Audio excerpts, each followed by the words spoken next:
बिस्मिल्लाहिर्रहमानिर्रहीम। अस्सलाम वालेकुम डियर स्टूडेंट्स, कैसे हैं आप? हमारा आज का जो लेक्चर है वो सीआरपीसी के हवाले से है। कल जो हमारा लेक्चर था उसके अंदर हमने क्या किया था, modes to compel the appearance of an accused, उसके बारे में पढ़ा था कि अगर किसी शख्स के ख़िलाफ़ कोई कंप्लेंट आ जाए, कोई एफआईआर दर्ज हो जाए, तो किस तरह उस शख्स को अदालत में लाया जाएगा ताकि वो अदालत में आए और आकर अपने मुकदमे को फेस करे। उसके बारे में हमने पढ़ा कि जनाब सबसे पहला तरीकाकार क्या है कि सबसे पहले उसके लिए क्या किया जाएगा, उसके लिए समन्स जारी किए जाएंगे, फिर अरेस्ट वारंट जारी किए जाएंगे, फिर प्रोक्लेमेशन ऑफ एब्सकॉन्डर हो जाएगा और आखिर पे क्या किया जाएगा, उसका अटैचमेंट ऑफ द प्रॉपर्टी। अब उससे एक स्टेप आगे चलते हैं। ये है process to compel production of documents. Process to compel production of documents. देखें, वो था process to compel production of accused. आज क्या है, process to compel production of documents. कौन से डॉक्यूमेंट्स जनाब? And other movable property and for the discovery of person wrongfully confined. Document, other movable property, और उसके बाद क्या है जनाब, पर्सन्स wrongfully confined। तीन चीज़ें हैं इसके अंदर कि अगर किसी मुकदमे के अंदर किसी डॉक्यूमेंट की ज़रूरत पड़ जाए और वो डॉक्यूमेंट अगर किसी शख्स के पास है, किसी ख़ास जगह पर मौजूद है, तो किस तरह वो डॉक्यूमेंट अदालत में लाया जाएगा।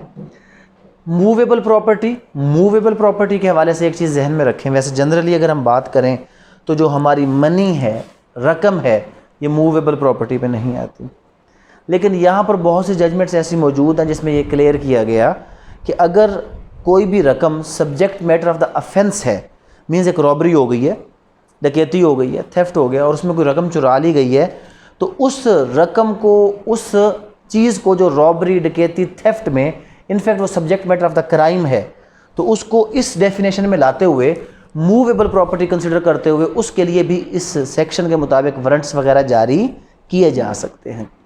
सबसे पहले हम ये चीज़ देखते हैं, प्रोडक्शन ऑफ डॉक्यूमेंट की बात करते हैं। सबसे सिंपल तरीका हम ऑलरेडी पढ़ चुके हैं। क्या है जनाब? सबसे सिंपल तरीकाकार ये है कि समन जाएगा। किसको जाएगा समन? यहाँ पर दो चीज़ें हैं। Process to compel production of document, कि वो डॉक्यूमेंट है किसके पास। हो सकता है कि वो जो डॉक्यूमेंट है वो कोई टेलीग्राम है या कोई ऐसा लेटर है जो दर हकीकत किसके पास है, जो दर हकीकत पोस्टल अथॉरिटीज़ के पास है। ठीक है जनाब, कि वो क्या चीज़ है, कोई टेलीग्राम है, कोई लेटर है जो पोस्टल अथॉरिटीज़ के पास है, या कोई ऐसा डॉक्यूमेंट है जो किसी भी अदर प्राइवेट पर्सन के पास है। डॉक्यूमेंट किसके पास हो सकता है? या प्राइवेट पर्सन के पास हो सकता है या पोस्टल अथॉरिटीज़ के पास हो सकता है। कैसे कंपेल करेंगे जनाब?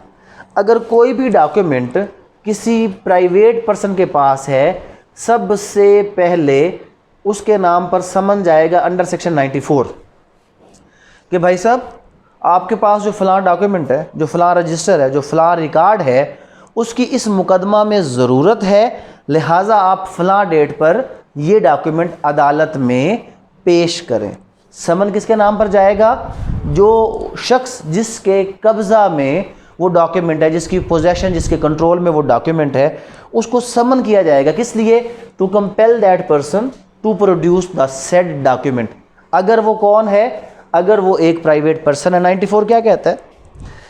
Whenever any court or any officer in charge of the police station considers that the production of any document or the thing is necessary or desirable for the purposes of any investigation, inquiry, trial or other proceeding under this code or before such court or officer, such court may issue a summon। तो अदालत क्या जारी करेगी जनाब? Issue a summon। अच्छा, समन की definition पढ़ी थी ना हमने। समन is a written, signed, sealed order of the court.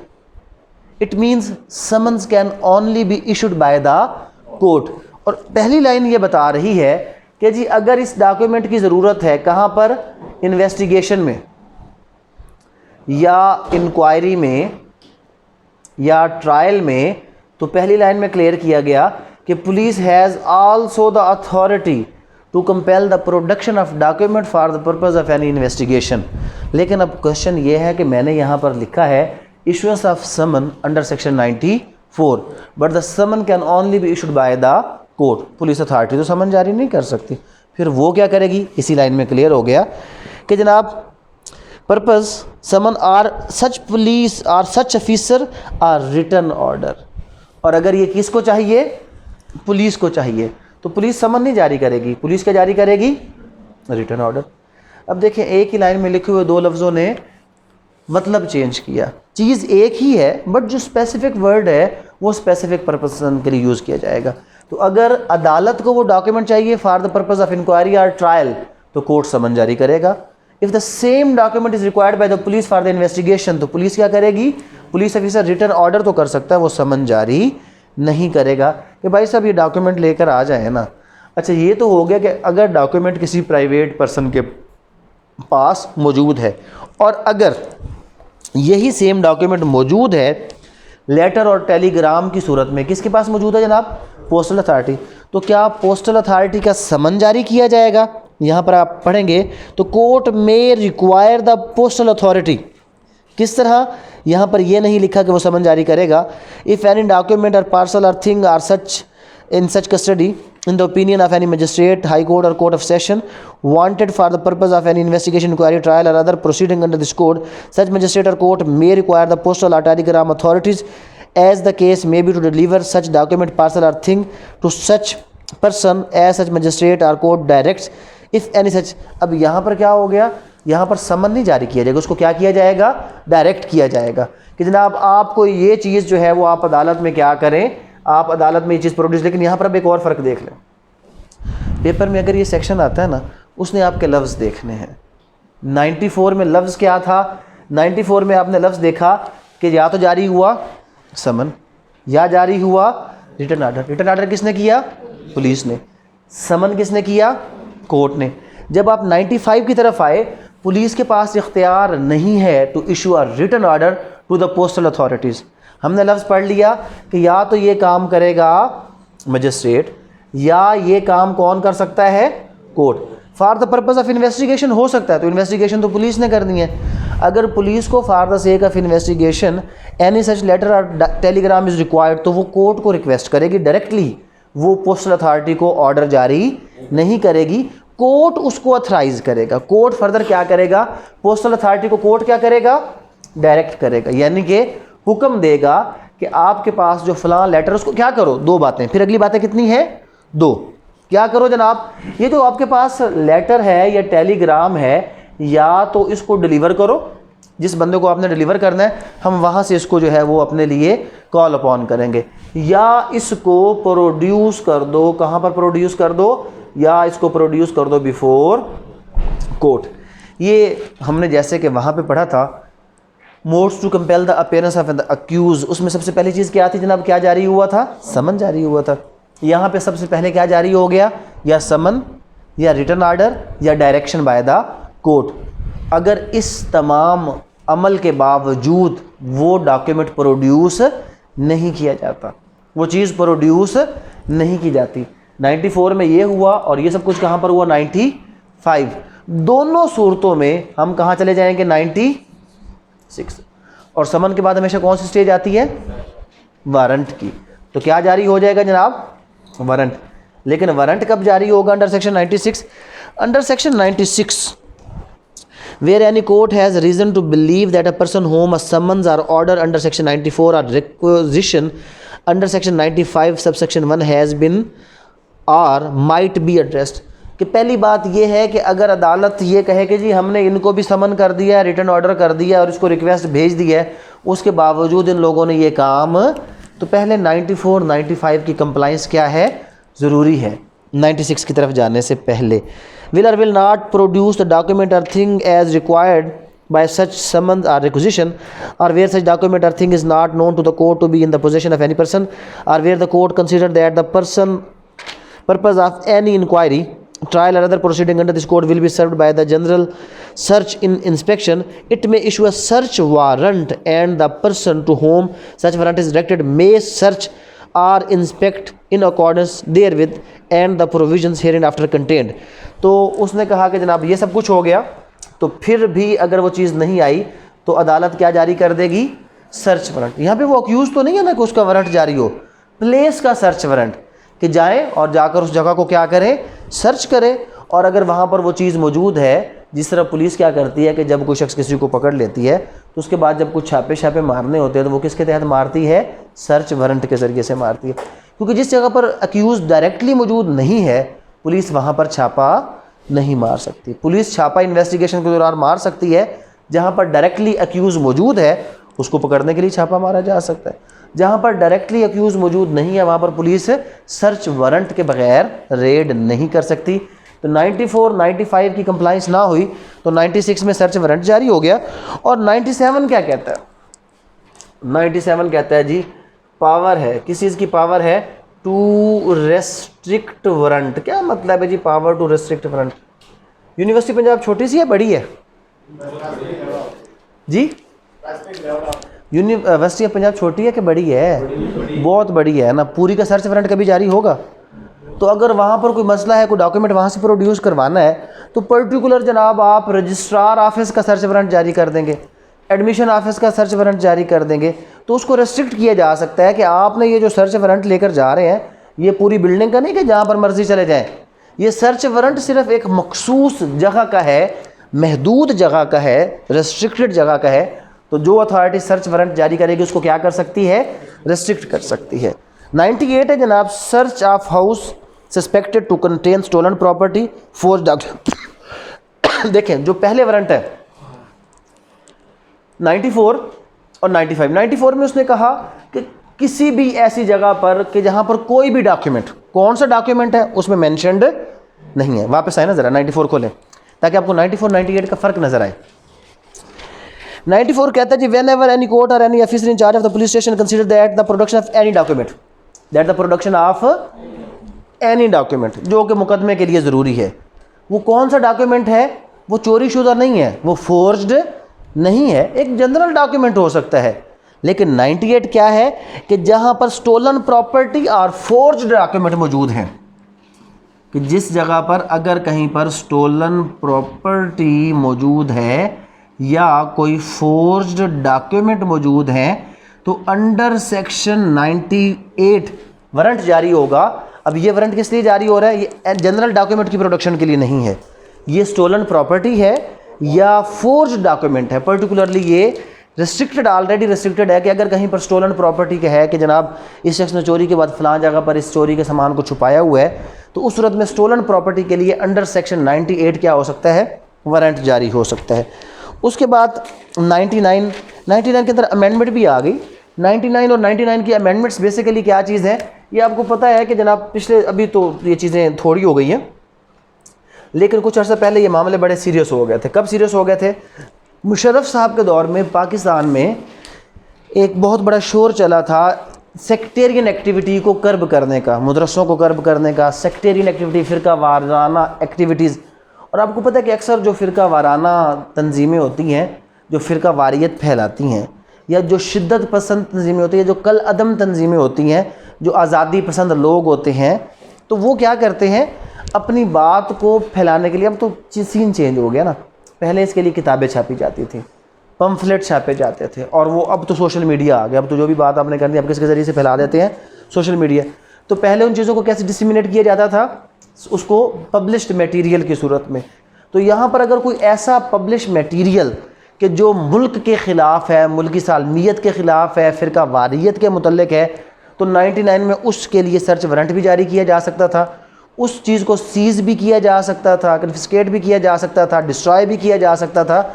और इसकी जो डायरेक्ट अपीलेट अथॉरिटी थी वो हाई कोर्ट को रखा गया कि अगर कोई ऐसी पब्लिकेशन, कोई ऐसी चीज़ या कोई भी ऐसा ऑर्डर जो अंडर सेक्शन 99 किया जाएगा, उसके ख़िलाफ़ जो आप अपील करेंगे वो डायरेक्टली कहाँ करेंगे? वो आप करेंगे हाई कोर्ट के अंदर। और फर्दर यहाँ पर जो इंपॉर्टेंट चीज़, अभी पहला इंपॉर्टेंट एक मेन जो सेक्शन है वो 100 है। इसको हम वर्ड बाई वर्ड पढ़ लेते हैं ताकि आपको समझ आ जाए कि सेक्शन 100 क्या है। जब हमने लास्ट चीज़ पढ़ी, person wrongfully confined, persons wrongfully confined, तो पर्सनज रॉन्गफुली कन्फाइंड में आप एक चीज़ जहन में रखें कि हमारे पास कौन है जनाब, हमारे पास मजिस्ट्रेट साहब है, इनके पास पावर है अंडर सेक्शन 100 कि अगर इनको पता चले कि कहीं पर किसी पर्सन को रॉन्गफुली कन्फाइन किया गया तो उसकी रिहाई के लिए ये सिर्फ सर्च वारंट जारी करेंगे, फर्दर केस को परसू करने का इख्तियार इनके पास नहीं है। जैसा कि सेक्शन 100 ने क्या कहा, सेक्शन 100 ने कहा कि if any magistrate of the first class, तो ये फर्स्ट क्लास मजिस्ट्रेट की कौन सी पावर हो गई, ordinary, has reason to believe that any person is confined under such circumstances that the confinement amounts to an offence, he may issue a search warrant, and the person to whom such warrant is directed may search for the person so confined, and such search shall be made in accordance therewith, and the person if found shall be immediately taken before magistrate, who shall make such order as in the circumstances of the case seems proper। तो क्या proper होगा कि अगर वो उसके ऊपर कोई मुकदमा था तो वो कहेगा जी इसके ऊपर आप मुकदमे इसको अदालत के सामने लाएं, इसका रिमांड करें, जो भी करें, लेकिन मजिस्ट्रेट के पास इख्तियार है कि अंडर सेक्शन 100 वो इलीगली डिटेन पर्सन के लिए क्या जारी कर सकता है, सर्च वारंट जारी कर सकता है कि जनाब आप जाएं कि फ़लाँ जगह पर जो शख्स किसी को अगर गिरफ़्तार करके रखा गया या किसी को अगर अगवा करके रखा गया या किसी को अगर वैसे बंद किया गया है, इलीगली डिटेन किया गया है, तो उस शख्स को पकड़कर मेरे सामने लाएं, और फर्दर मजिस्ट्रेट जब उस शख्स को पकड़कर लाया जाएगा तो जो कंसर्न्ड ऑर्डर पास किया जा सकता है वो ऑर्डर वो पास कर देगा। उसके बाद जनाब इसमें क्या है, 101 क्या है, डायरेक्शन, वो सिंपल सी बात, 101 कहता है कि जो हम पढ़ के आए हैं ना वारंट, जनरल वारंट के बारे में, वही सारी चीज़ें कहाँ पर एप्लीकेबल होंगी, यहाँ पर भी एप्लीकेबल होंगी। और 102 क्या है कि जो भी पर्सन, जो चौकीदार है, कोई भी ऐसा शख्स है जो किसी ऐसी जगह की चौकीदारी कर रहा है, उसका इंचार्ज है कि जहाँ पर सर्च वारंट जिसके हवाले से जारी हुआ है, तो उस हवाले से उसकी ज़िम्मेदारी है कि वो उस शख्स को सर्च करने की इजाज़त दे। और अगर जिसके नाम पर सर्च वारंट जारी हुआ है, क्लोज्ड प्लेस का इंचार्ज उसको सर्च नहीं करने देता, तो क्लोज्ड प्लेस के इंचार्ज अगर सर्च ना करने दे तो दरवाज़ा खिड़की तोड़कर अंदर जाके सर्चिंग की जा सकती है। तो for the sake of search section 48 हमने पढ़ा था, याद है, सेक्शन 48 वाला कि जनाब दरवाज़ा खिड़की तोड़कर आप अंदर जा सकते हैं, तो उसने यहाँ पर मेंशन कर दिया कि सर्च वारंट के लिए भी दरवाज़ा खिड़की तोड़ी जा सकती है। उसके बाद मेन सेक्शन एक और 103 ये कहता है कि जनाब जब भी पुलिस कोई भी सर्च करेगी वो इन प्रेजेंस, किसकी प्रेजेंस में जनाब, इन प्रेजेंस ऑफ 2 और मोर, पहली बात है 2 और मोर है, और अगली बात है रिस्पेक्टेबल है, और रिस्पेक्टेबल कौन से हैं, ऑफ लोकेलिटी, उस एरिए के रहने वाले 2 या 2 से ज़्यादा बाइज़्ज़त लोगों के सामने जब भी पुलिस कोई सर्चिंग करेगी तो उनको मौजूद रखेगी ताकि जो रिकवरी चलान बनेगा उस पर वो गवाहान होंगे। अगर पुलिस की गवाही में कोई भी रिकवरी कर ली जाए, ऐसी रिकवरी की कोई भी अहमियत नहीं होती, और उस रिकवरी को कभी भी आप लीगली ये नहीं कहेंगे कि जनाब ठीक है इस पर इसको सज़ा दे दी जाए। तो यहाँ पर मैंने आपको बताया भी है कि ATA और control of narcotic substance act वो एक्सेप्शन है, वहाँ पर क्लियरली लिखा हुआ है कि ये प्राइवेट गवाहों वाली ज़रूरत उस पर नहीं है। यहाँ पर क्या है, before making a search under this chapter the officer or other person, तो जो आप पूछ रहे थे जी सिर्फ पुलिस को, तो यहाँ पर उसने लिख दिया ऑफिसर आर अदर पर्सन जिसको भी वारंट जारी होगा। About to make it shall, और शेल का मतलब ये कौन सी प्रोविज़न है, मैंडेटरी प्रोविज़न है। कॉल अपॉन 2 और more respectable inhabitants of the locality, 2 या 2 से ज़्यादा उस जगह के बाइज़्ज़त लोगों को अपने साथ लेगा। The search shall be made in their presence, उनकी मौजूदगी में ही सर्च किया जाएगा। तमाम चीज़ें जो रिकवर की जाएंगी उनकी एक लिस्ट बनाई जाएगी और वो आगे फॉरवर्ड की जाएगी।